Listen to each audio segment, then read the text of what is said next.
But भाई 5,000 रुपये सिर्फ अर्ली चेक इन के देना कोई सेंस बनता नहीं है। अब आपके पास है अमाउंट 30 लाख वियतनामीज डोंग, देख रहे हो भाई साहब, लखपति बन जाऊंगा मैं। ये लो जी, ये लो आ गए हैं। कितने का नोट है ये भाई साहब? 5 लाख का एक नोट है, तो 10 नोट आए और 50 लाख हो भी गए। तो 3 लाख में चलोगे तो बताओ, वरना मैं ऑनलाइन बुक कर लेता हूँ। तो कहते चलो ठीक है चल लो, क्योंकि मैं इंडिया से निकला ना, मुझे लगा था यहाँ पे बहुत ज़्यादा गर्मी होगी, बट उल्टा ही हो गया। इंडिया से कम गर्मी है यहाँ पे, इंडिया में ज़्यादा गर्मी लग रही है। भाई नंबर प्लेट भी है इन रिक्शा में, तो ये देखो, अब ये रियल नंबर प्लेट है या इन्होंने एम ही लगा रखी है मजे के लिए, वो नहीं पता। तो ये देखो भाई, उस टाइम पे ना कैदियों को इस तरह से बांध के रखा जाता था, आगे ये लोहे का या लकड़ी का जिस भी चीज़ का है। और ये जिनको भी भाई डेथ सेंटेंस दी जाती थी ना, उनका ऐसे सर काटने की मशीन थी। ये देखो ऊपर से ये तीखा सा चाकू जैसी चीज़ जो है वो सीधा नीचे आती थी, इसके अंदर सर डाला जाता था, और ये जैसी चीज़ ऊपर से नीचे आती थी तो यहाँ से सर जो है वो कट जाता था। तो भाई ये रही अपनी फ़्लाइट 12:05 हनोई की VJ 972 ई नंबर काउंटर पे जाना है अपन को। चलो जी, सारा प्रोसेस डन, चेक इन हो गया है, बोर्डिंग पास मिल गया। वियतजेट एयरवेज की मैंने फ़्लाइट बुक करी है, पहले दिल्ली से लेके हनोई, जो कि एक सिटी है वियतनाम में। और ये जो मुझे पड़ी है, ये यहाँ से वियतनाम पड़ी है 15,800 रुपये की। और इसके अलावा कुछ नहीं था, चेक इन हो गया। चेक इन काउंटर पे लाइन बहुत लंबी थी, मतलब 30-40 मिनट तो लाइन में ही लग गए पहले, उसके बाद 10-15 मिनट ये सब बैगेज वैगेज की पेमेंट में लग गए। देन इमिग्रेशन में ज़्यादा कुछ नहीं पूछा, नॉर्मली पूछा क्यों जा रहे हो, मैंने कहा टूरिज़्म के लिए, तो वीज़ा दिखाओ, वीज़ा दिखा दिया। उसके बाद उन्होंने पूछा कि रिटर्न कब किया, मैंने कहा रिटर्न इंडिया की नहीं है, मेरी आगे फ़्लाइट है 3 दिन बाद की जापान की। तो उन्होंने कहा कि जापान का वीज़ा तो वो पासपोर्ट में देख ही लिया, तो वही पूछा जापान क्यों जा रहे हो, मैंने कहा टूरिज़्म के लिए, बस इतना ही पूछा। रिटर्न की टिकट ना चेक इन काउंटर पे मांगी ना वहाँ पे मांगी। चेक इन काउंटर में वीज़ा ज़रूर मांगा था वियतनाम का। वियतनाम का वीज़ा बहुत आसान है, आप ऑनलाइन अप्लाई कर सकते हो। मैंने ऑलरेडी ऑस्ट्रेलिया ट्रिप से पहले एक वीडियो बनाई थी, आप जाके चेकआउट कर लेना। 3 से 4 दिन में वीज़ा आ जाता है, 2,500 रुपये का होता है शायद से। तो चलते हैं, बस ऑलमोस्ट गेट अपना आ ही गया है, 11:15 हो गए हैं, शायद से 15-20 मिनट में चेक इन खुल जाएगा। उसके बाद उड़ते हैं सीधा वियतनाम। 4 घंटे की फ़्लाइट है यहाँ से वियतनाम की।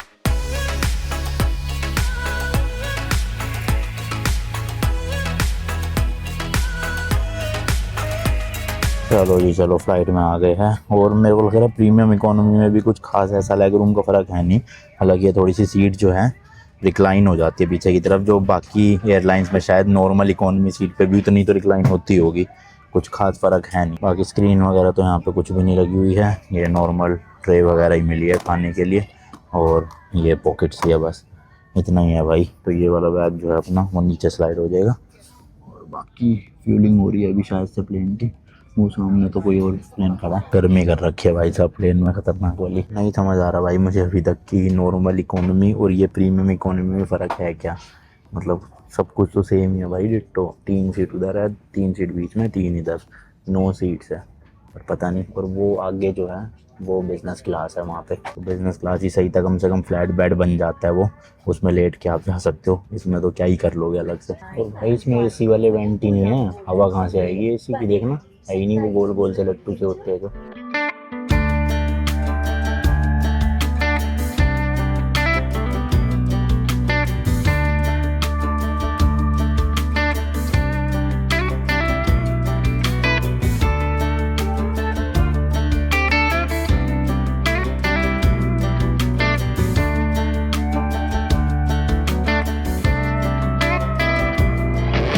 चलो जी, पहुंच गए हैं फाइनली वियतनाम, या फिर हनोई आप कह सकते हो। और फ्लाइट बिल्कुल टाइम पे ही हुई, हालांकि वहाँ से टेक ऑफ लेट किया था, बट कवर अप कर ही लिया। मतलब 4 घंटे 5 मिनट का टाइम था फ़्लाइट का, और लगभग उतने ही घंटे में पहुँचा दिया यहाँ हनोई में। अब फटाफट से इमिग्रेशन करते हैं क्लियर, और अपना बैग वैग उठाते हैं, उसके बाद फिर बताऊंगा आपको आगे का सीन जो भी है। एयरपोर्ट तो भाई अच्छा बना हुआ है, और मुझे लग रहा है काफ़ी बड़ा भी है एयरपोर्ट। जिस हिसाब से मैं चल रहा हूँ ना पिछले 5 मिनट से, भाई ख़त्म ही नहीं होके दे रहा है, चलते जा रहे हैं बस। और इधर देखो, ये पूरा वॉल आर्ट लगा रखी है इन्होंने यहाँ के कल्चर से रिलेटेड, या फिर जो भी यहाँ पे पॉपुलर टूरिस्ट डेस्टिनेशन है वियतनाम की, वो सब लगा रखी है। देखो शायद ये नमक जो है वो निकाला जा रहा है, और ये इस तरह से ट्राइबल लोग या गाँव के लोग डांस वांस करते होंगे, तो बढ़िया बना रखे ओवरऑल। और इधर सारे रनवे है, वो पीछे अपने फ़्लाइट खड़ी थी। और मुझे तो भाई अभी भी पल्ले नहीं पड़ा कि ये जो वियतजेट एयरलाइन की प्रीमियम इकोनॉमी क्लास है, इसमें फ़र्क क्या है। नॉर्मल इकोनॉमी से और इसमें। मतलब मेरे से 1500 रुपये लिए इन्होंने इस वाली सीट के लिए, तो क्या एक्स्ट्रा मिला? कुछ भी नहीं। रिक्लाइन भी उतनी होती है जितनी नॉर्मल इकोनॉमी होती है, स्क्रीन इसमें भी नहीं थी, लेग रूम भी उतना ही था, और कुछ एक्स्ट्रा फ़र्क मुझे दिखाई दिया नहीं। तो वैसे जो इकोनॉमी क्लास थी ना उसमें भीड़ बहुत थी, और प्रीमियम इकोनॉमी में आधी से ज़्यादा सीटें खाली पड़ी थी। अब मेरे जो साथ वाली सीट थी वो तो खाली थी, लेकिन जो थर्ड वाली सीट थी ना उस पर कोई बैठा हुआ था। अगर उस पर भी कोई नहीं होता ना तो भाई बीच से हैंड रेस्ट उठाता और आराम से 4 घंटे लेट के आता। नींद तो बहुत आ रही है, पूरी रात फ्लाइट में नींद तो आई नहीं भाई बैठे बैठे। तो अब देखते हैं यहाँ से होटल वोटल का। भाई अब जाके ख़त्म हुई है पूरी लाइन, मतलब इतना लंबा, लगभग 1.5 किलोमीटर तो चल ही लिया हूँगा। और सीधा जाना है वीज़ा काउंटर, लेफ़्ट जाना है अराइवल्स में इमिग्रेशन के। तो हमें तो इधर ही जाना है अराइवल में। एटीएम भी लगा हुआ है, यहाँ से कैश भी निकाल सकता हूँ मैं, जो मुझे निकालना है वैसे तो खैर। और अगर आपकी डायरेक्ट फ़्लाइट है यहाँ से तो ये ट्रांसफ़र काउंटर लगे हुए, यहीं से अपनी इन्फॉर्मेशन लेके आप आगे जा सकते हो। चलो पहले इमिग्रेशन क्लियर करें। तो भाई इमिग्रेशन में तो एक भी क्वेश्चन नहीं पूछा, ना ही वीज़ा मांगा, बस पासपोर्ट और बोर्डिंग पास दिया, उन्होंने स्टैंप लगा दिया, एंट्री हो गई है। भाई काउंटर नंबर 1 पे आएगा अपना लगेज, और मैं तो जल्दी आ गया। अभी लगेज कुछ भी नहीं आया यहाँ पे, क्योंकि आगे प्रीमियम इकोनॉमी थी ना, वो जस्ट बिज़नेस क्लास से पीछे ही थी। तो सबसे पहले बिज़नेस क्लास वाले निकले, फिर हम निकल गए, तो एक तरह से जल्दी आ गए बाहर। और इमिग्रेशन में भी हार्डली 10 सेकंड लगे हैं, तो इससे ज़्यादा कुछ हुआ नहीं, इसलिए बैग पहुंचने से पहले हम पहुंच गए अपना यहाँ। ये भाई हनोई का एयरपोर्ट है, वो सामने वाली लगेज बेल्ट पे मेरा लगेज आया था। लगेज यहाँ पे सेट है, एक छोटा सूटकेस, एक बड़ा सूटकेस, एक मेरा बैकपैक, और ये नेक पिलो है। तो भाई अभी प्रॉब्लम ये है कि जो मेरा होटल बुक है ना उसका चेक इन है 11 बजे। 11 बजे से पहले चेक इन मिलेगा ही नहीं, और अभी हो रहे हैं सुबह के 6:30। फ़्लाइट लैंड हो गई थी यहाँ के 5:30 बजे, 1 घंटा लग गया ये सामान वगैरह लेने में सब कुछ। पहले बैग गलत आ गया था किसी और का, तो फिर वापस करके मैं अपना उठा के लाया, तो उसमें आधा पौना घंटा वेस्ट हो गया। तो अब अर्ली चेक इन का क्या सीन है कि मैंने ना 3 रातों के लिए होटल बुक करा है हनोई सिटी में, सिटी सेंटर में, और उसके लिए पे करे 5,000 रुपये इंडियन करेंसी में, ठीक है। यहाँ के कुछ 14 लाख वियतनामीज डोंग है यहाँ की करेंसी वो। तो मैंने ना उनको रिक्वेस्ट डाली booking.com पे कि मुझे चेक इन करना है सुबह जल्दी, 6-7 बजे तक या 8 बजे तक मिल जाए। तो उन्होंने पता है उसका प्राइस कितना बताया? 14 लाख डोंग, और मतलब कि लगभग 4,500-5,000 रुपये। और मैंने कहा 5,000 में तो मैंने 3 रातों का बुक करा है, तुम सिर्फ मुझे 3-4 घंटे अर्ली चेक इन का अलग से 5,000 मांग रहे हो। मैंने कहा छोड़ो भाई, कोई नहीं, एयरपोर्ट पे ही वेट कर लूँगा आराम से। हालांकि नींद तो बहुत आ रही है, मन कर रहा है बस बिस्तर मिल जाए और लेट जाऊँ। भाई 5,000 रुपये सिर्फ अर्ली चेक इन के देना कोई सेंस बनता नहीं है, इसलिए एयरपोर्ट पे ही वेट कर लूँगा। कोई बात नहीं, यहाँ पे वॉशरूम वगैरह भी अगर प्रेशर वैशर बना समझ रहे हो ना, तो वॉशरूम भी जा पाऊँगा। फिलहाल अभी 2 काम है यहाँ की, एक तो लोकल सिम कार्ड खरीदनी है और ATM से कैश निकालना है। कैश थोड़ा ही निकालूंगा, ज़्यादा नहीं निकालूंगा, मतलब इतना निकाल लूँ कि सिटी तक का काम हो जाएगा, क्योंकि यहाँ के ATM ज़्यादा चार्ज करते हैं फीस ना।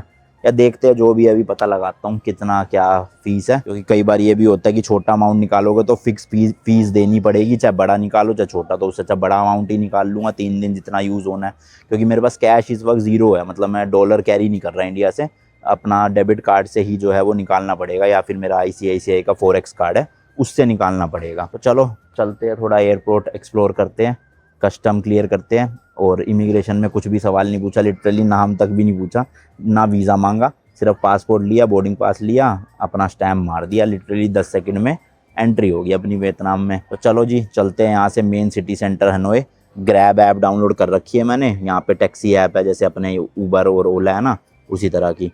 तो उसी से बुकिंग करके सीधा होटल जाऊँगा, क्योंकि यहाँ से शायद 20 से 25 किलोमीटर है अपना होटल। तो बस में धक्के खाने से अच्छा मैंने कहा टैक्सी बुक करते हैं।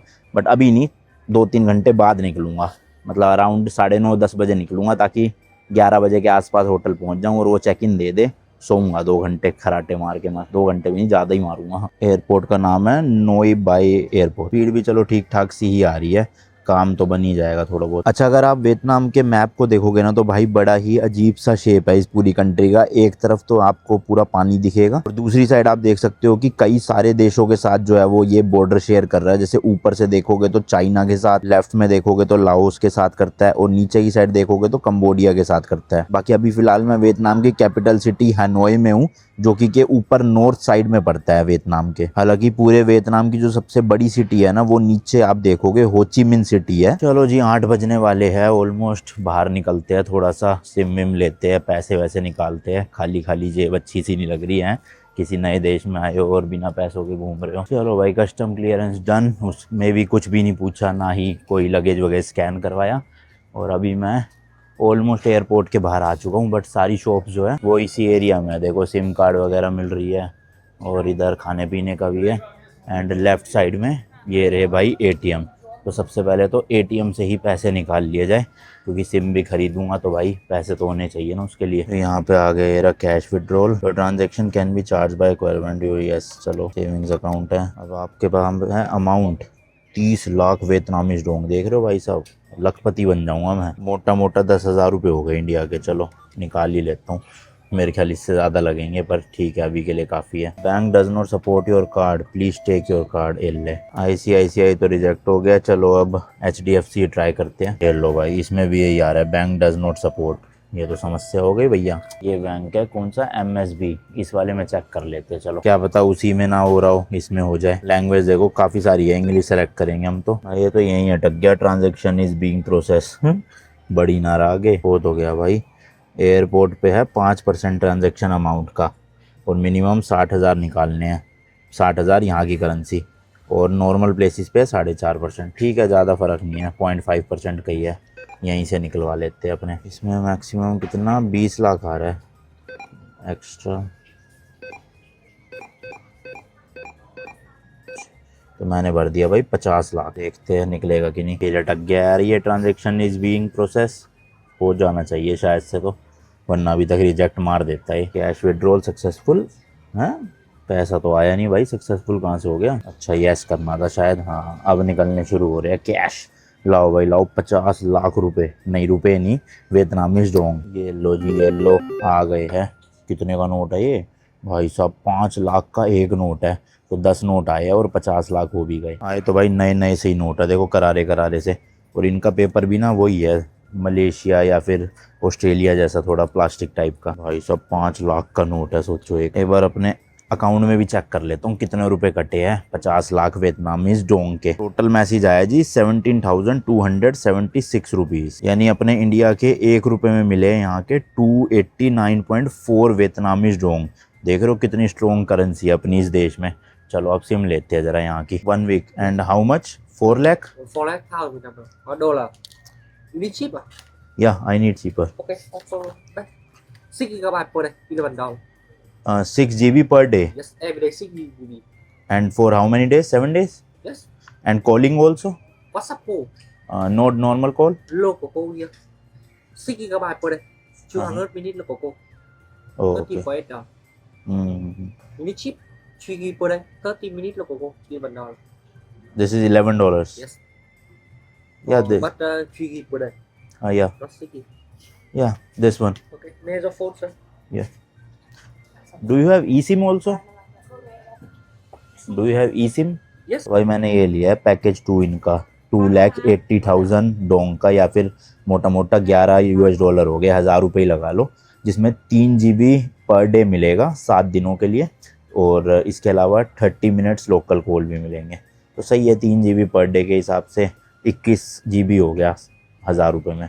और भी काफ़ी पैकेजेस है, आप ये स्क्रीनशॉट लेके पढ़ लेना। एक ये भी है भाई, तो मेरे को यही सही लगा, क्योंकि मैं 3 दिन के लिए ही हूँ और 7 दिन वाला मिनिमम है, इससे कम कोई पैकेज नहीं है। एंड फिजिकल सिम और ई सिम दोनों के ऑप्शन है। मैंने ई सिम ले लिया क्योंकि मेरे फ़ोन में ऑलरेडी 2 फिजिकल सिम डली हुई, नहीं आईफोन में 1 ही डली हुई है, सैमसंग वाले में 2 डली हुई है। तो मैं आईफोन में ई सिम डलवा रहा हूँ। सही रहता है ई सिम का ना, अपनी ओरिजिनल सिम निकालनी भी नहीं पड़ती और वो यूज़ हो जाती है नई वाली। और सही है एक यहाँ पे 5 लाख का नोट देकर थोड़ा चेंज भी मिल जाएगा अपने को, क्योंकि 2,80,000 काटेंगे ये, बाकी 2,20,000 अपने को थोड़ा लोकल कैश मिल जाएगा, छोटे छोटे नोट्स का। I can. या Indian backpacker, but I make videos in my local language. Oh. This is my channel. Yes, हाँ, thank you. Okay, finish. Done. Done, yes. And I give you customer service. Any problem, contact with us. Okay भाई, SIM चालू हो चुकी है। Speed आप देख सकते हो, अराउंड 60-70 Mbps आ रही है। Uploading speed Is the slow outside? Fast. Okay, this is 5G SIM. Yeah, in Vietnam, fast still take sometimes. Okay okay, वो कह रहे हैं एयरपोर्ट पे थोड़ा स्लो चलता है, सिटी सेंटर में और तेज़ चलेगा। एंड ये भाई यहाँ का 2 लाख का नोट है, और नहीं ये 20,000 का है ब्लू वाला, और ये वाला 2 लाख का है। चलो छोटे नोट भी मिल गए, थैंक यू। ये देखो भाई, दुकानें तो काफ़ी सारी है, मतलब सिम की भी बहुत सारी दुकानें हैं और करेंसी एक्सचेंज की भी। अगर आप लोकल करेंसी ला रहे हो इंडिया से या फिर US डॉलर या यूरोज़ है वो भी आप चेंज करवा सकते हो। हालांकि इंडियन करेंसी का काफ़ी बेकार रेट मिलेगा यहाँ शायद, तो बेटर है या तो कैश विड्रॉल कर लेना या फिर US डॉलर कैरी करो तो ज़्यादा बेटर रहेगा। ये भी एग्जिट गेट्स ही है इधर की तरफ सारे। अभी मैं फ़िलहाल बैठने की जगह देख रहा हूँ भाई, क्योंकि अभी भी 2-2.5 घंटे और टाइम पास करना पड़ेगा, क्योंकि जो चेक इन टाइम है वो 11 बजे का नहीं 2 बजे का है दोपहर का। मैंने जस्ट अभी चेक किया, तो 2 बजे तक के लिए तो बहुत ही टाइम पास मारना पड़ेगा। और मैं सोच रहा हूँ कहीं पे रिक्लाइनर लगे हो ना, लेटने की जगह हो तो ज़्यादा बढ़िया रहेगा। बैठा कब तक ही रहूँगा पूरी फ़्लाइट में, वैसे भी बैठ के ही आया हूँ, दिमाग ख़राब हो गया था और अब तो भूख भी लग रही है। ऊपर से वेजिटेरियन कुछ मिल नहीं रहा है यहाँ एयरपोर्ट पे। नारियल पानी पी लेता हूँ चलो। ये देखो सब कुछ वही है, चिकन वगैरह ही, जो मैं अभी खा नहीं सकता, तो एक ये ले लेते हैं कोकोनट वाटर। लो जी लो, ये आ गया अपना fresh coconut. Thank you. Do you have any sitting also? चलो ये तो अच्छा भाई, ठंडा है, कम से कम कुछ तो जाएगा पेट में बढ़िया। इन देशों में ना वेज की बस यही प्रॉब्लम रहती है, अगर इंडियन रेस्टोरेंट में जा रहे हो तो वेजिटेरियन मिल जाएगा, बट नॉर्मली जो भी स्ट्रीट फूड होते हैं या एयरपोर्ट वगैरह पे शॉप्स होती है, यहाँ पे वेजिटेरियन मिलना ना मतलब ना के बराबर ही मुमकिन है, समझ लो। शहद जैसा मीठा है भाई साहब, मज़ा आ गया। 60,000 डोंग का है, मोटा मोटा इंडिया के 200 रुपये। महंगा है काफ़ी, पर एयरपोर्ट के हिसाब से ठीक ही है। तो यार ग्रैब ऐप से ना बुकिंग करने की ज़रूरत ही नहीं पड़ी, बाहर निकलते ही वही 3-4 टैक्सी वाले सीधा आ गए, कहाँ जाना है कहाँ जाना है। तो मैंने बता दिया, होटल का नाम कह रहे 4.5 लाख। मैंने कहा 4.5 नहीं, ग्रैब ऐप में आ रहा है 3 लाख, तो 3 लाख में चलोगे तो बताओ, वरना मैं ऑनलाइन बुक कर लेता हूँ। तो कहते चलो ठीक है चल लो। अब ये 3 लाख में मान गए। इनको होटल की लोकेशन एक बार दिखा देता हूँ ताकि वहाँ पहुँचा के फिर गड़बड़ ना कर दे कुछ, क्योंकि यहाँ से 25 किलोमीटर है, ऑलमोस्ट 50 मिनट का रास्ता दिखा रहा है। तो कौन सी गाड़ी है इनके पास, होपफुली कोई सही सी हो। बाकी अभी भाई 10:30 बजे है। अब मैं बोर ही हो गया था बैठा बैठा ना, सारे काम वाम सब निपटा लिए, व्लॉग भी शेड्यूल कर लिया, वाईफाई तेज़ था वहाँ का। अब उससे ज़्यादा मैंने कहा बैठा नहीं जाएगा, चलते हैं, और क्या पता होटल वाले चेक इन दे दे, और नहीं देंगे तो जयराम जी की। भाई ये तो वो है शेयरिंग वाली वैन टाइप की होती है ना, तो उसमें ले जा रहे हैं। बट जैसे कि आप देख सकते हो मैं हूँ अकेला ही, तो मैंने इनको कहा कि मैं तो मतलब छोटी कार बुकिंग कर रहा था अपना अकेले जाने के लिए, तो इसमें तो आप शेयरिंग वाले लोग ले जाओगे। तो कहते नहीं नहीं, शेयरिंग वाले नहीं ले जाएंगे, अभी चलते हैं सीधा। तो पीछे आप देख सकते हो पूरी खाली पड़ी हुई है। हालांकि ये कितनी, मेरे ख्याल से 7-8 सीटर गाड़ी है। स्टिल हम तो पूरे ऐसे देख रहे हो नवाबों की तरह खाली उसमें जा रहे हैं 3 लाख में। 300 राइट, 300 हाँ। पहले ही बातचीत कर ली जाए वहाँ जाके, कहीं बोले 4 लाख 5 लाख, समझ रहे हो ना।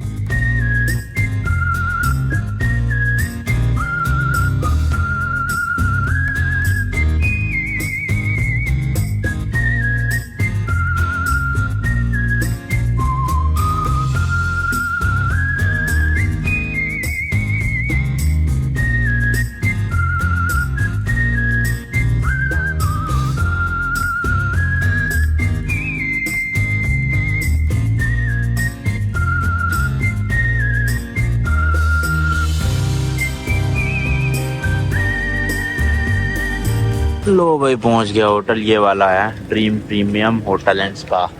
लगेज निकालते हैं, पैसे देते हैं। देखो इतनी बड़ी सी गाड़ी थी भाई ये फोर्ड की ना। तो भाई अभी फिलहाल 11 बज रहे हैं, एज यूजुअल चेक इन नहीं मिला, 2 बजे का चेक इन था, बट उन्होंने खुद से ही जो रिसेप्शन में थे कहा कि आप 12:30 तक आ जाना, मैं रूम रेडी करवा दूँगा, आपको जल्दी चेक इन दे दूँगा free of cost.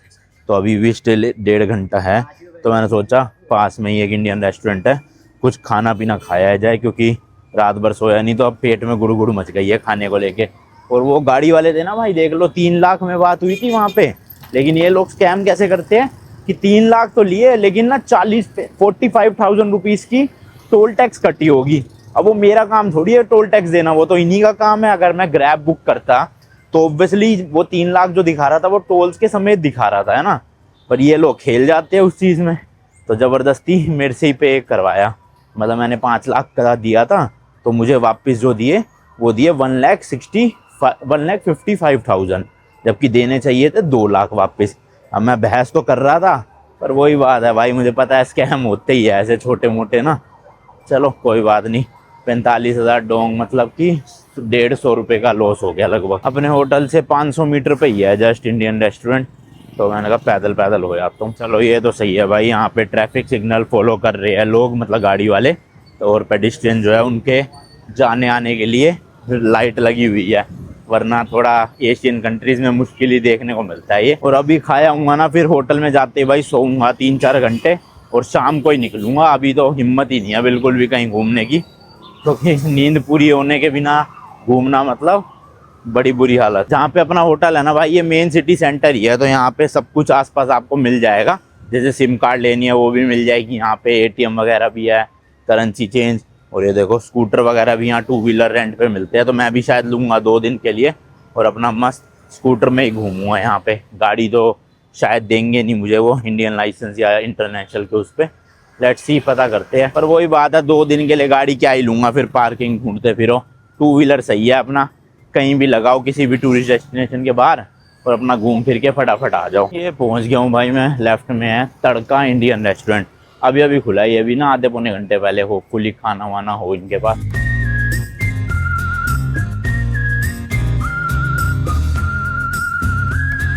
Room tour ले लो भाई फटाफट से। एक ये बेड लगा हुआ है, सामने आप देख सकते हो टीवी लगा हुआ है, इधर एसी है, काफ़ी अच्छा काम करता है जो कि एक यहाँ ड्रेसिंग टेबल है, वार्डरोब है, एंड ये भाई बाथरूम है। ठीक ही है बाथरूम, मतलब सही है। इधर वॉश बेसिन है। ये प्राइजेस मैंने आपको बता ही दिए थे। 3 नाइट्स का ये मुझे पड़ा इंडियन करेंसी में 5,000 रुपये, या फिर यहाँ की करेंसी में देखोगे तो 14 लाख वियतनामीज डोंग, जो कि सही है। ये भाई होटल के बाहर का एरिया, काफ़ी अच्छा एरिया, मतलब प्रॉपर चहल पहल है और सब चीज़ें आपको आसपास ही मिल जाएगी। अभी फिलहाल मैं जा रहा हूँ यहाँ का जो मेन स्क्वायर है ना, और जहाँ पे आसपास काफ़ी सारी टूरिस्ट अट्रैक्शंस है उस जगह पे, जिसके लिए मैंने ग्रैब ऐप के थ्रू बाइक बुक कर ली है। अराउंड यहाँ से 1.5 किलोमीटर है और 14,000 यहाँ की करेंसी में ले रहे हैं। मोटा मोटा 40 रुपये के आसपास हो गया शायद से, क्योंकि 300 से डिवाइड कर लेना जो भी है। हेलो लो भाई, लो ये आ गई है बाइक अपनी। हेलमेट तो यहाँ पे भी पहनते हैं, देखो दोनों ना। वैसे तो मैं टैक्सी भी बुक कर सकता था, इतनी ज़्यादा महंगी नहीं थी, बट आज मौसम इतना बढ़िया हो रहा है, मेरे को लग रहा है बारिश आने वाली है थोड़ी देर में, तो मैंने कहा चलो मौसम अच्छा है तो फिर बाइक से ही चलते हैं। क्योंकि मैं इंडिया से निकला ना, मुझे लगा था यहाँ पे बहुत ज़्यादा गर्मी होगी, बट उल्टा ही हो गया। इंडिया से कम गर्मी है यहाँ पे, इंडिया में ज़्यादा गर्मी लग रही थी। 5-7 मिनट लगेंगे पहुँचने में, जल्दी जल्दी चलते हैं और फिर वहाँ से अपनी वियतनाम की जो हिस्ट्री है वो भी आपको थोड़ी बहुत बताऊँगा।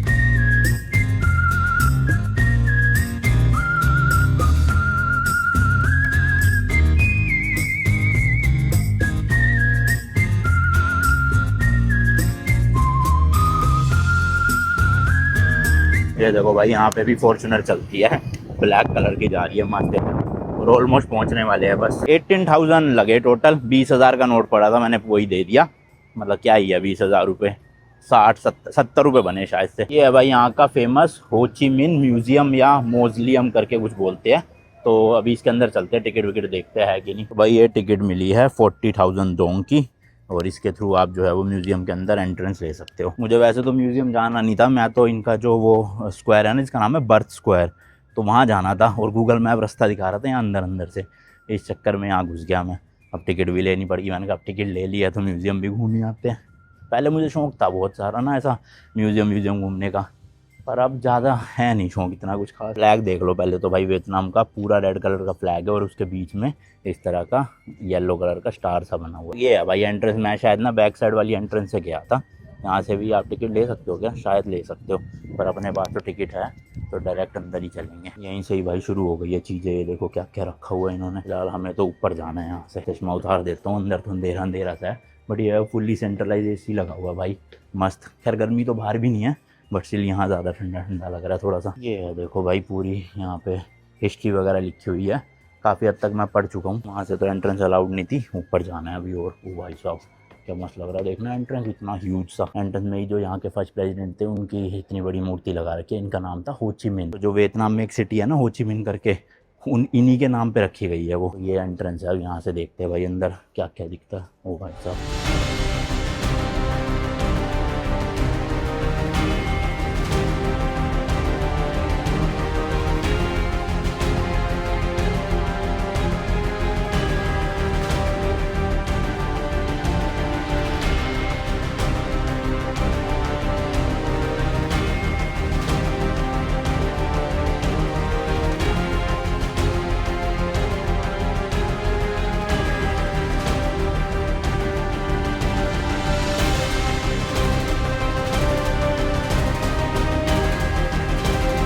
चलो जी, म्यूजियम का तो टूर खत्म हो गया है, मैंने सिनेमैटिक में ही निकाल दिया, मैंने कहा डिटेल में क्या बताऊंगा।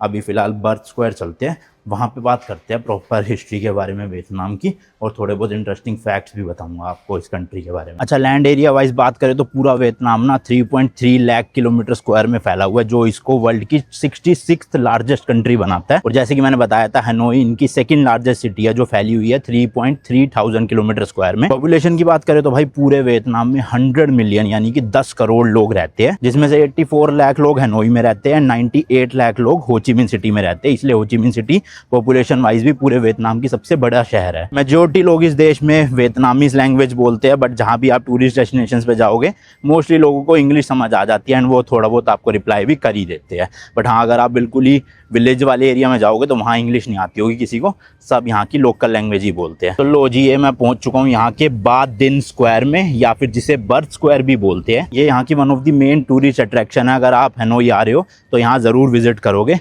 हवा बहुत तेज़ चल रही है, होपफुली ये जो डेड कैट लगा रखा है इसकी मदद से आपको आवाज़ जो है वो डिस्टॉर्टेड ना सुनाई दे।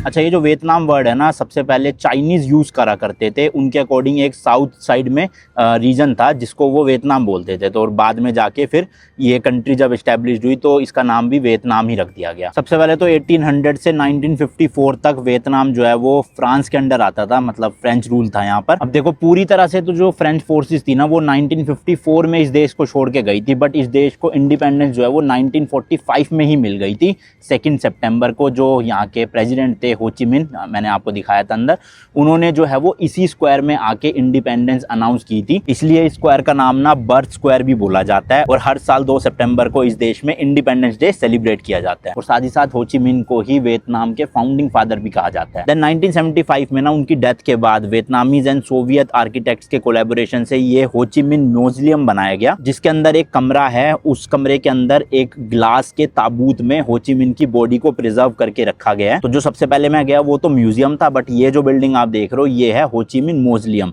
इसी के अंदर जो है वो हो ची मिन की बॉडी आज भी प्लेस्ड है, और उनकी बॉडी को आज भी 4 सोल्जर्स जो है वो ऐसे गार्ड करते हैं। अंदर जाना मेरे को लगता नहीं अलाउड है, गेट बंद है, और यहाँ भी देख सकते हो आप 2 गार्ड खड़े हुए हैं, और कोई टिकट विकेट का भी सीन है नहीं, बस आप ये स्क्वायर में आओ और बाहर से इस बिल्डिंग को देख सकते हो। अच्छा, 1954 में इनको पूरी तरह से ना फ्रेंच से तो आज़ादी मिल चुकी थी, बट 54 से लेके 74 तक यहाँ पर जो है वो कंट्री के अंदर ही एक वॉर शुरू हो गया।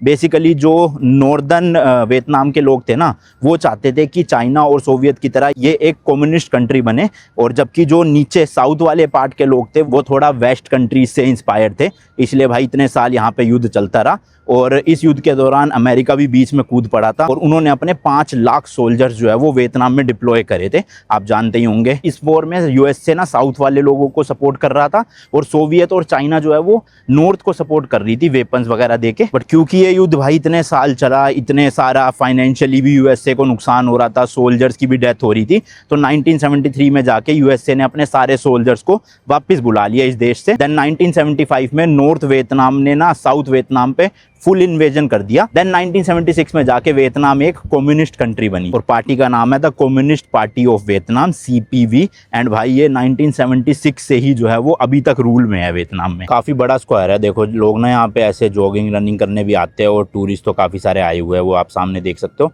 इसी के आप लेफ्ट साइड में देखोगे ना तो भाई ये पूरा ऐसे पार्क टाइप का है, जिसमें ना ऐसे ग्रास के बड़े बड़े स्क्वायर बनाए हुए हैं, वहाँ से शुरू होता है और वहाँ तक है भाई, काफ़ी सारे स्क्वायर्स हैं यहाँ पे, और बीच में इनके ऐसे पाथ बनाए हुए टाइलें लगा लगा के।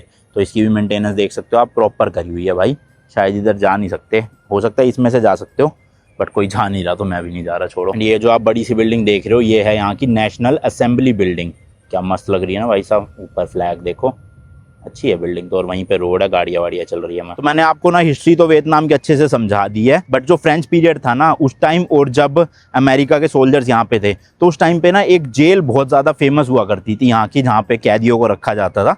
तो वो जेल यहाँ से अराउंड 1-1.5 किलोमीटर है, तो चलते हैं वहाँ का आपको टूर दिखाता हूँ मैं।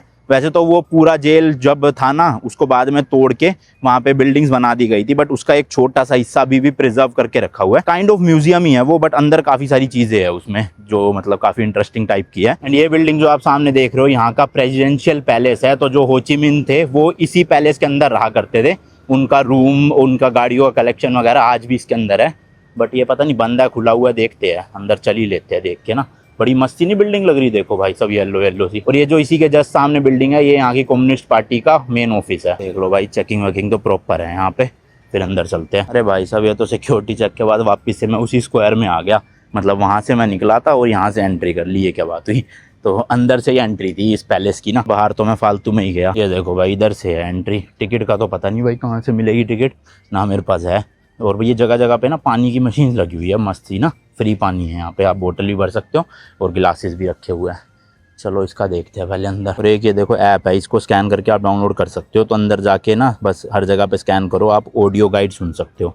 कर ही लेता हूँ डाउनलोड, इन्फॉर्मेशन मिलेगी। तो ये भाई टिकट काउंटर है, अंदर ही इस तरह की पर्ची मिल गई है अपने को। 40,000 की टिकट है, जैसे सेम मांगी थी। तो टोटल 80,000 खर्च हो गए हैं म्यूजियम के और यहाँ के मिला के। और इधर से आप ऑडियो डिवाइस भी ले सकते हो। वैसे तो मैंने बताया ना ऐप है, ऐप के थ्रू सुन लोगे तो ज़्यादा बढ़िया रहेगा।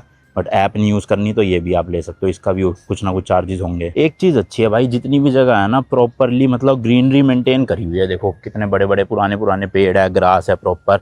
और फिर इन सब के बीच में ऐसे मस्त मस्त सी बिल्डिंगें बनी हुई है। और क्योंकि फ्रेंच ने इतने साल यहाँ पे रूल किया है, तो यहाँ का थोड़ा सा जो कुछ कुछ बिल्डिंग्स का आर्किटेक्चर है ना, उस टाइम के हिसाब से वहीं से इंस्पायर्ड लगेगा आपको। तो देखो इस तरफ जाएंगे तो वो वाला घर आ जाएगा जहाँ पे प्रेसिडेंट हो ची मिन रहा करते थे 1954 से 58 के बीच में।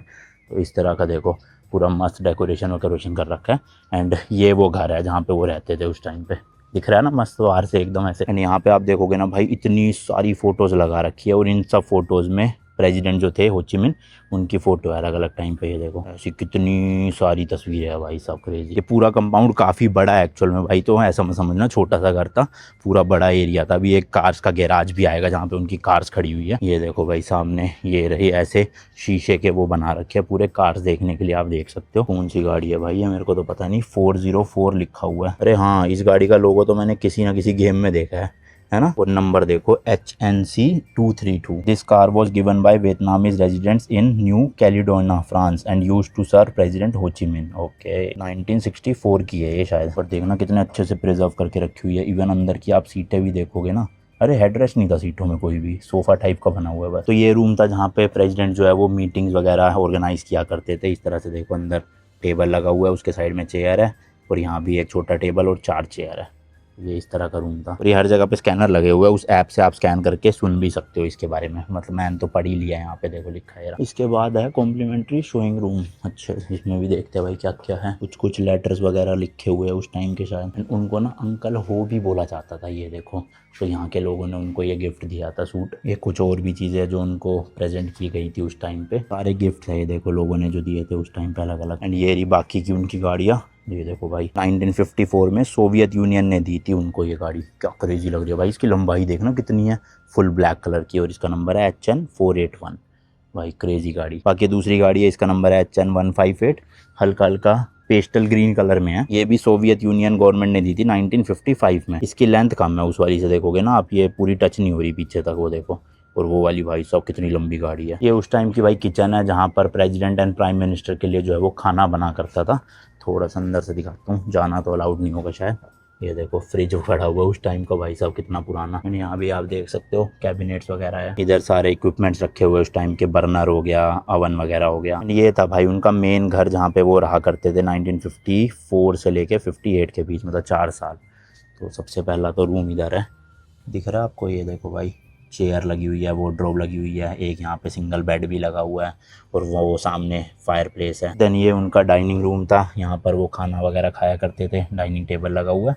एंड वो सामने देखो उस टाइम का रेडियो वगैरह भी रखा हुआ है, वॉच रखी हुई है उस टाइम की। भाई साहब कितनी पुरानी चीज़ है। ये तीसरा उनका ऑफिस था, क्योंकि वो रहते भी यहीं थे और काम भी यहीं से करते थे। तो ये देखो डेस्क वगैरह लगा हुआ है, यहाँ पे किताबें रखी हुई है उनकी उस टाइम की।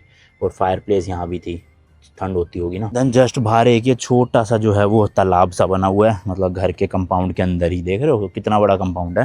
वो पूरा एरिया इसी प्रेसिडेंशियल पैलेस का ही पार्ट है समझ लो। एक ये एरिया बना हुआ है ऐसे ट्री हाउस टाइप का अलग से, ये पता नहीं उसी टाइम का है या अभी बनाया गया, बट ये वुड का बना हुआ है, आप देखोगे ना पूरा इसके लेग्स वगैरह पूरे वुडन है, ऊपर चढ़ने की जगह भी है, एंट्री शायद आगे से होगी। पानी तो गंदा सा ही हो रहा है, मतलब इतना साफ सुथरा नहीं है। देखो अरे भाई सब मछली है इसके अंदर, तो देखो ऑरेंज ऑरेंज सी कितनी सारी, बिल्कुल यहाँ किनारे पे ही आई हुई है, देख रहे हो। तो मतलब यहाँ इतनी है तो सोचो पूरे उसमें कितनी होंगी। ये है जी एंट्रेंस उसकी, सामने से देखते हैं क्या है। यहाँ भी एक ऑफिस टाइप का ही बना हुआ है मीटिंग के लिए, देखो ओपन में। एंड जो एंट्रेंस है हाउस की वो यहाँ से है चढ़ के। ये ऊपर तो वुड है, नीचे मेटल है। कुछ स्लिट हाउस करके बोलते थे इसे, मतलब उन्हीं का ही घर का एक पार्ट था, पर मेन घर से थोड़ा सा साइड में। मेन घर देखो वो रहा येलो बिल्डिंग, एंड उसी के जस्ट साइड में ये रहा। ये मैंने बताया ना वुड का ज़्यादा बना हुआ है। तो ये देखो भाई यहाँ भी ऑफिस वगैरह बना हुआ है, ये रहा। और ये बेडरूम होगा, हाँ उस टाइम पे। देखो अंदर जाना तो अलाउड नहीं है, बस यहीं से देख सकते हो आप, और नीचे उतर जाओ। एक चीज़ मुझे इतनी फैसिनेटिंग लगती है ना भाई कि मतलब आज से कई 100 साल पहले जो चीज़ें बनी होती थी उस टाइम पे उन्होंने कभी ये नहीं सोचा होगा कि आज से 100 साल 200 साल 500 साल बाद टूरिस्ट पैसे दे के ये जगह देखने आएंगे, समझ रहे हो। तो हो सकता है आज भी ऐसी इतनी सारी प्लेसेस हैं जो आज के लोगों को तो नॉर्मल लगती हो, बट आज से 200 400 500 साल बाद वो एकदम से ऐसे टूरिस्ट डेस्टिनेशंस बन जाए, भले इंडिया में चाहे बाहर हो। ये देखो तालाब क्रॉस करने का एक ब्रिज भी बना रखा है, इसको क्रॉस करके आप दूसरी तरफ जा सकते हो। और ये वुड है मेटल है, समझ नहीं आ रहा, मेटल ही लग रहा है मुझे तो शायद। बाकी ये गार्डन वगैरह बने हुए अंदर ही पूरे कंपाउंड में। इतना ही टूर था भाई। अब यहाँ से बाहर चलते हैं, एग्जिट 2.5 किलोमीटर है यहाँ से वो प्रिजन ना, तो वही बाइक बुक कर लेता हूँ। इतना भी नहीं चलना पैदल, क्योंकि टूरिस्ट डेस्टिनेशन जो होती है, अट्रैक्शन होती है, उन्हीं में ही चलना हो जाता है काफ़ी। तो 2-2 किलोमीटर यहाँ से वहाँ चल के जाना अपने बस की नहीं है भैया। धूप भाई बिल्कुल भी नहीं है, बट ह्यूमिडिटी इतनी ज़्यादा हो रही है ना, शायद कल बारिश आई होगी यहाँ पे, और आज भी उम्मीद लग रही है आने की, तो इसलिए पसीने टप टप टप टप हो रहे हैं। बट वैसे सही है, हवा भी चल रही है और इतनी गर्मी भी नहीं है। यहाँ से वही भाई 19,000 दिखा रहा है, वहाँ तक के 20,000 का नोट दे देंगे अपन। 40-50 रुपये 60 रुपये हो गए। सफाई के मामले में भी ना ठीक ठाक है, मतलब इतनी ज़्यादा गंदगी नहीं है, अच्छा ही है, साफ़ सुथरा। और बस पहुँच ही गए हैं भाई प्रिजन। पार्किंग है यहाँ पे स्कूटर वगैरह की ना, अगर आप स्कूटर लाते हो तो। ये देखो ये नाम है इसका, मेसन सेंट्रल। हाँ हाउ मच? हाँ ये है भाई टिकट काउंटर, देखते हैं कितने की टिकट है। 50,000 की एक टिकट है भाई, ये मिल गई अपने को। एंड यहाँ से जो है वो एंट्रेंस है, यहाँ टिकट दिखानी है। यहाँ भी ऑडियो गाइड वाला सिस्टम है, अगर आप चाहो तो ले सकते हो, बट ठीक है हम पढ़ पढ़ के ही जो है वो काम चला लेंगे। ये है जी फर्स्ट रूम यहाँ का। तो जो जो इंटरेस्टिंग चीज़ें होगी ना वही दिखाऊंगा भाई आपको खाली।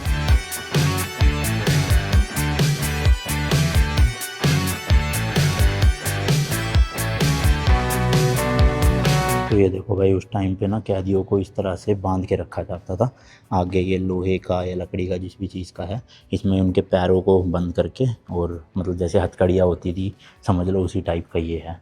तो सब लोग ऐसे एक साथ ही जो है वो लाइन से प्रिजन में रहा करते थे। सेम देखो इधर भी वही है, पूरे सबके पैर बंधे हुए हैं। पीछे जो मैंने आपको दिखाई वो ड्रेस थी उस टाइम की, ब्लैंकेट था जो प्रिजनर्स को दिया जाता था। ये सब उस टाइम के सेल या फिर कोठरियाँ हुआ करती थी। ये देखो इसके अंदर भी रखा जाता था, छोटे छोटे कमरे होते थे, कोई लाइट नहीं पंखा नहीं, और अंदर भी पैर इनके वैसे ही बांधे हुए होते थे। और ये पूरा लोहे का है भाई, ये कंप्लीट देखो इस तरह का। अंधेरा सा हो रहा है, बस एक खिड़की है देखने के लिए, ऐसी ये है भाई देखो अंदर से।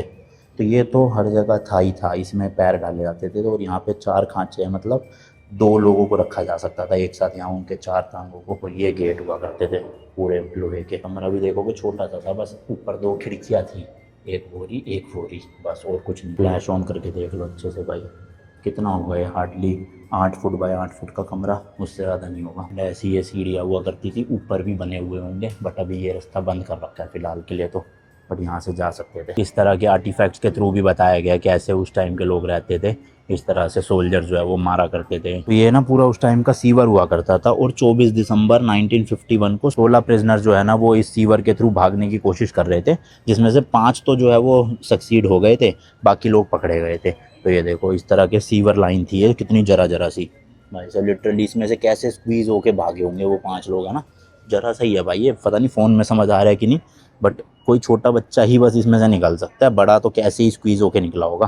तो ये पूरी सीवेज लाइन थी उस टाइम की। देन प्रिजन में ही स्कूल भी बनाया गया था उस टाइम पे। ये वाली लाइन तो फिर भी थोड़ी ज़्यादा चौड़ी लग रही है, बट स्टिल इसमें से भी निकलना बहुत मुश्किल ही है एक तरह से, आप देख सकते हो। अच्छा ये 11 से 16 मार्च 1945 में 100 प्रिजनर्स जो है वो इससे एस्केप होना चाह रहे थे, या हो गए थे, मतलब एस्केप। कैसे निकले होंगे भाई, मेरे को तो समझ ही नहीं आ रहा कितना सा तो है ये। बाकी ये दिखाया गया कैसे मारपीट की जाती थी उस टाइम पे। तो बेसिकली फ्रेंच रूल के दौरान जो भी यहाँ के लोग प्रोटेस्ट कर रहे थे ना, पॉलिटिकल लोग, उनको इस जेल में रखा जाता था।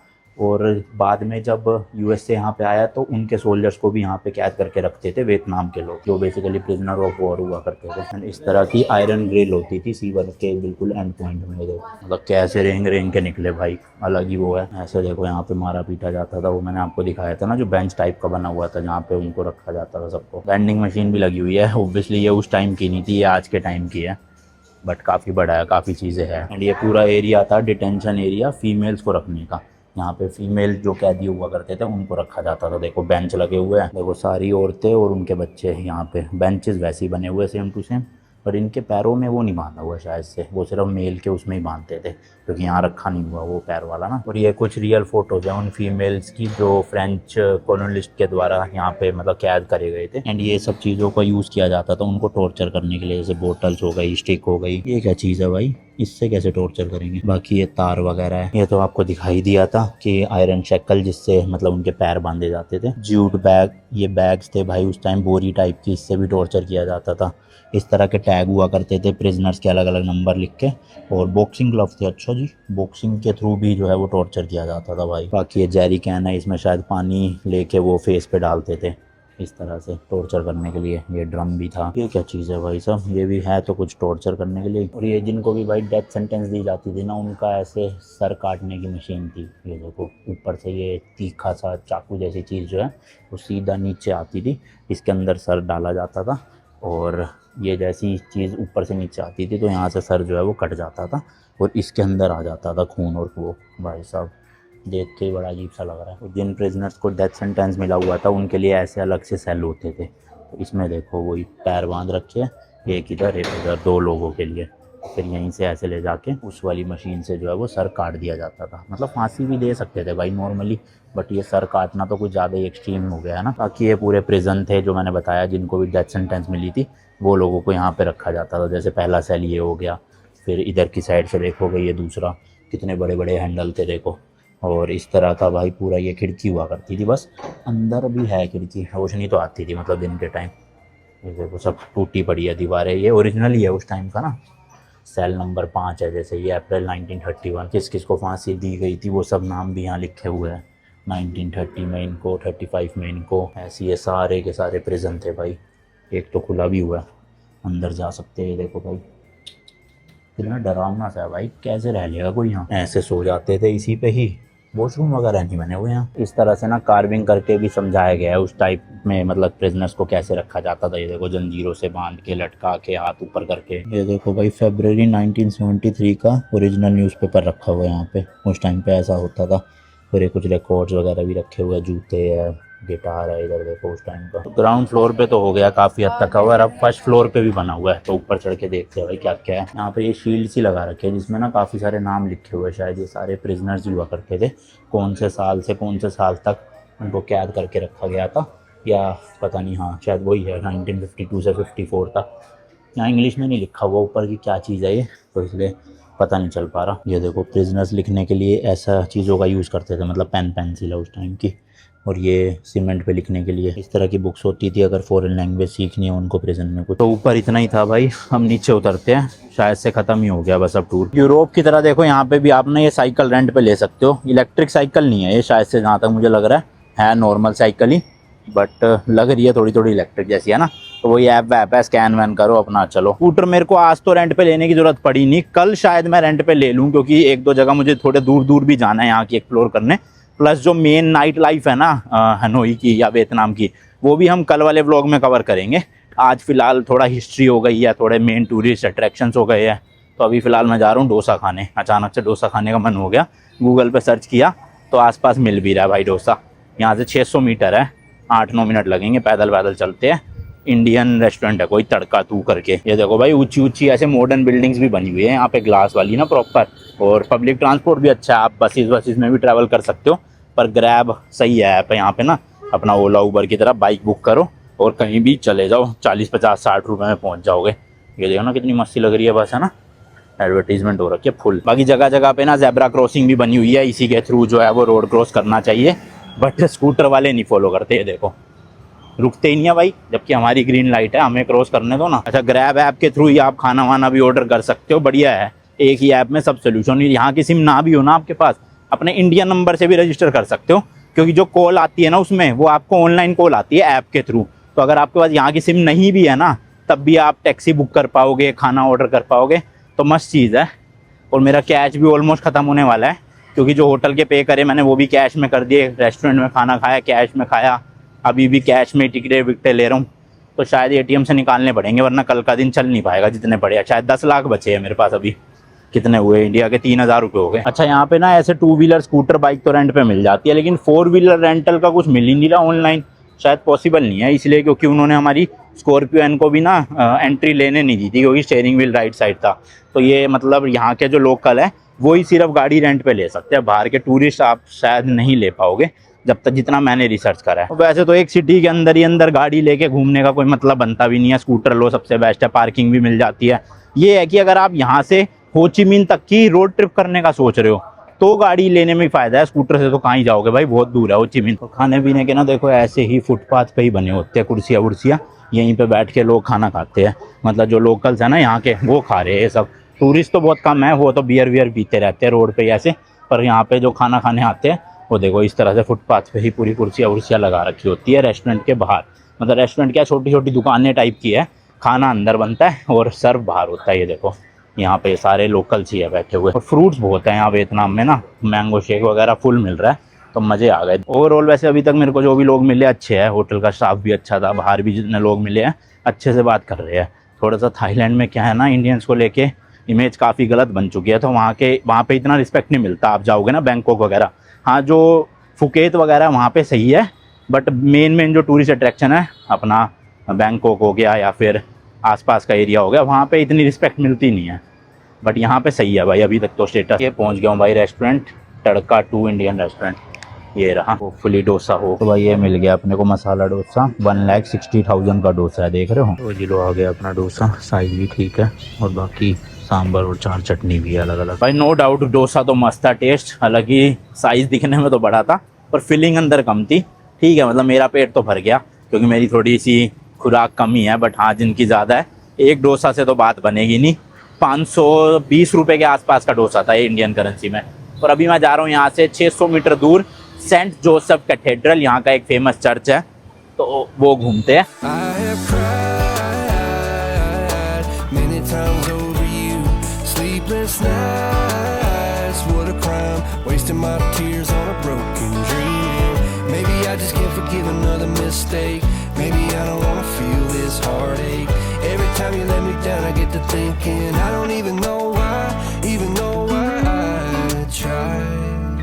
तो लो जी लो पहुंच गया हूँ मैं सेंट जोसेफ कैथेड्रल। ये देखो भाई कितना मस्त लग रहा है ना बाहर से, वाइड एंगल में। और देख लो शाम के टाइम या थोड़ा अंधेरा होने के बाद लाइटें वाइटें जलती है ना, तो अब और ज़्यादा बढ़िया दिखता है।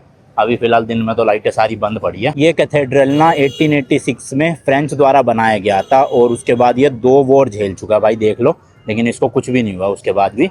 और ये नियो गोथिक आर्किटेक्चर है पूरा का पूरा, और हनोई का सबसे बड़ा चर्च भी है, इसलिए काफ़ी टूरिस्ट यहाँ पे आते हैं। आप देख सकते हो काफ़ी भीड़ लगी पड़ी है पूरी। गेट्स तो यार बंद पड़े हैं, मतलब अंदर तो जा नहीं सकते, सिर्फ आप बाहर से ही जो है फ़ोटो वीडियो ले सकते हो। बट काफ़ी क्रेजी सा नहीं लग रहा है, थोड़ा सा ऐसे लग रहा है कि पेंट वेंट उतर गया है पूरा, है ना, बट अच्छा लुक आ रहा है ऊपर। ये देखो क्लॉक भी लगी हुई है एक, और इस तरह से पूरा ये बना रखा है। शाम के 6 बजने वाले हैं, मैं सोच रहा हूँ आधा 1 घंटा रुकी जाऊँ यहीं पे, थोड़ा सा नाइट में कैसे लगेगा वो भी देखते चलेंगे ना। बाकी जस्ट साइडों में देखो नारियल पानी, गन्ने का जूस वगैरह काफ़ी चीज़ें मिल रही है, आप यहाँ भी बैठ सकते हो। और उस तरफ भी है दुकानें थोड़ी बहुत, बाकी ये बीच में ऐसे सेंटर सा एरिया बना हुआ है बस। 2 व्हीलर बहुत है भाई यहाँ लोगों के पास, मतलब चाइना की तरह ही ना। ये देखो 2 व्हीलर पे लोग ज़्यादा घूमते हुए दिखेंगे, और ये टूरिस्ट नहीं है, ये सब लोकल लोग हैं यहाँ के, मतलब गाड़ी कम है लोगों के पास, 2 व्हीलर ज़्यादा है। सही भी है भाई, वैसे सिटी सेंटर में गाड़ी लेके घुसना तो महाभारत ही है, उससे अच्छा अपना स्कूटर में घूमो। ये देखो बाहर के देशों की तरह ना यहाँ पे भी लगा हुआ है भाई, ये रोड क्रॉस करने से पहले आप दबा सकते हो। पर मुझे आज तक समझ नहीं आया भाई इससे होता क्या है, मतलब मैंने दबा दिया, ये कौन सा एकदम से ग्रीन हो जाएगा, ये तो जब होना होगा तभी होगा ना। किसी को पता होना इसके बारे में बताना कमेंट सेक्शन में कि क्या मतलब सेंस है इसका दबाने का, क्या दबाने से जल्दी हो जाता है या क्या होता है, पता नहीं भैया।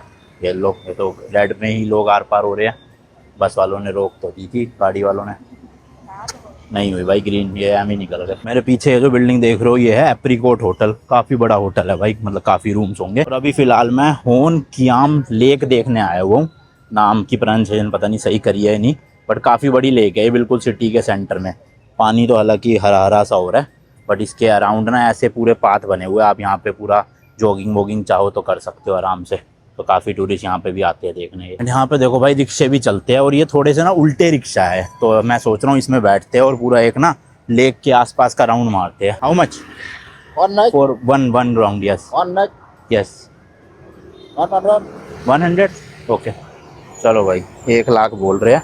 और इस तरह का है देखो, इसमें क्या बैठने की जगह पीछे है और चलाने वाले, मतलब बैठने की आगे है, चलाने वाले पीछे है। अपने वहाँ तो जैसे हम बैठते हैं और सामने रिक्शा वाला होता है ना चलाने वाले भैया, बट यहाँ उल्टा है भाई। ये देखो मैं ऐसे बैठा हूँ सामने और मेरे पीछे से भैया चला रहे हैं।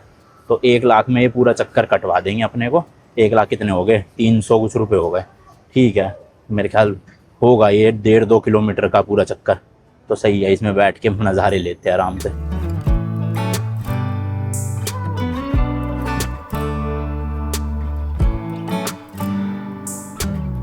Is it just me? Do you feel the same? Were you up all night thinking you should maybe go your own way? Or should we stay? Try to make things right, cause I get a little down. Thinking about tomorrow, I get down. Should we call? भाई 1.5-2 kilometre से तो ज़्यादा ही है चक्कर, जहाँ तक मुझे लग रहा है। काफ़ी टूरिस्ट है यहाँ पे और लोकल्स भी काफ़ी है। एंड भाई रिक्शे का टूर देता हूँ आपको, एक बड़ा सा क्रेजी हो जाएगा सीन। सबसे पहले तो पैर रखने के लिए मस्त जगह जुगाड़ है, देखो आराम से आप पैर फैला सकते हो। गद्दी भी बिल्कुल सॉफ्ट सी है भाई। एंड ऊपर रूफ में भी अच्छे से कपड़ा उपड़ा लगा हुआ है, अगर बारिश वारिश आती है तो शायद से पानी नहीं आएगा। और मेरे सर के जस्ट ऊपर आप पंखे देख रहे होंगे दो, तो यहाँ पे देखो ये बटन लगा हुआ है, इस बटन को दबा के ये पंखे जो है चालू हो जाते हैं। तो ये तो हो गए जो रिक्शा में बैठे हैं उनके लिए पंखे, और तार वार जाके बैटरी से कनेक्ट कर रखा होगा। एंड पीछे आप देखोगे तो भैया ने भी 2 पंखे लगा रखे अपने फेस के आगे। एंड ये हैंडल है, इससे मुड़ता है रिक्शा इधर उधर, और नीचे वो ब्रेक है, वो पतली सी पट्टी सी दिख रही है ना, उसको दबा के ब्रेक, मतलब रिक्शा रुक जाता है। तो बड़ी ही वियर्ड सी फीलिंग है भाई। मतलब आज तक मैं जब भी रिक्शा में बैठा हूँ मेरे आगे व्यू हमेशा ब्लॉक होता है, क्योंकि रिक्शे वाले भैया चला रहे होते हैं। बट इनके रिक्शा में देखो आगे बिल्कुल खाली है, एकदम मस्त है ना, आराम से आप व्यू ले सकते हो सामने का। बट भैया कैसे चला पा रहे, क्योंकि उनकी आंखों के सामने तो जस्ट मैं हूँ, शायद से साइडों में से देख रहे होंगे। बट सही एक्सपीरियंस है भाई, 300 रुपये में घूमो मस्त, 2.5-3 किलोमीटर जो भी है। वैसे तो इतना चौड़ा नहीं है ये, मैं मतलब अकेला बैठा हूँ तो देखो जगह गिर गई है, बट आप 2 लोग भी जो है वो ट्रैवल कर सकते हो इसमें, तो वो मना नहीं करेंगे, सेम प्राइस में ही। I have cried many times over you. Sleepless nights, what a crime. Wasting my tears on a broken dream. Maybe I just can't forgive another mistake. भाई नंबर प्लेट भी है इन रिक्शा में, तो ये देखो अब ये रियल नंबर प्लेट है या इन्होंने एम ही लगा रखी है मजे के लिए, वो नहीं पता। क्योंकि भाई ये तो नॉर्मल पैर से चलाने वाला रिक्शा है, मतलब बैटरी वाला होता तब भी समझ आती। हाँ देखो इन्होंने भी लगा रखी है। चलो भाई पहुंच गए अपना वापस जहाँ से शुरू किया था। सब नहीं लगा रखी है नंबर प्लेट, इनकी भी है देखो। तो मेरे को लग रहा है ऑफिशियली है, मतलब एम ही नहीं है, बताओ रिक्शे पे नंबर प्लेट। चलो भाई लेक के आसपास बैठ जाते हैं, बड़ा ठंडा सा माहौल हो रहा है और मस्त ठंडी ठंडी हवा भी चल रही है। थोड़ी देर आधा पौना घंटा शांति से यहाँ पे बिताता हूँ। Hello. Photo 50. No thank you. Photo वगैरह भी आप खिंचवा सकते हो भाई यहाँ पे, बट अपन को जरूरत नहीं है। मैं तो यहाँ बैठूंगा आराम से, सांप वाप ना आ जाए बस कहीं से, यहाँ बैठ जाता हूँ। यहाँ पौधे कम है। आहा ये देखो भाई सामने के नज़ारे, पत्ते हिल रहे हैं ना, इसी से पता लग गया होगा कितनी हवा चल रही है। मज़ेदार भाई, शांति से यहाँ बैठ के म्यूज़िक सुनो या आसपास की आवाज़ सुनो है, उसके बाद देखते हैं क्या करना है।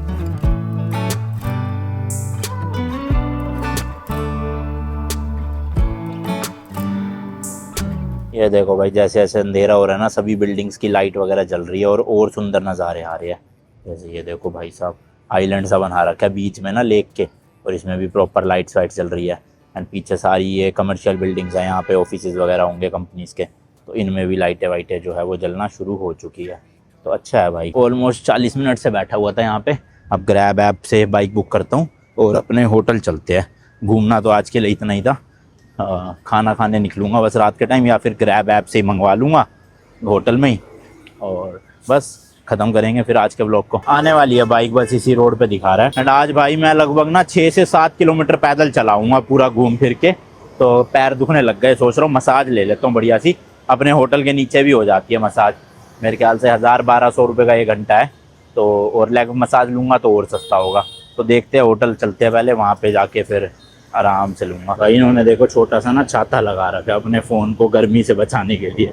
मतलब खुद को गर्मी लगे ठीक है, फ़ोन नहीं गर्म होना चाहिए। देख रहे हो मोबाइल होल्डर के जस्ट ऊपर। दुनिया में एक से एक जुगाड़ू लोग मिल जाएंगे आपको, किसी देश चले जाओ कुछ ना कुछ तो देसी जुगाड़ होते ही है हर जगह, है ना। चलो जी, मसाज करवा ली है, एक मैंगो शेक भी पी लिया और खाना मैंने ग्रैब से ऑर्डर कर दिया, 10-15 मिनट में आने वाला होगा। बाकी इस वाले ब्लॉग के लिए इतना ही रखते हैं। वीडियो पसंद आई तो लाइक शेयर कमेंट सब्सक्राइब सब कुछ कर देना भाई।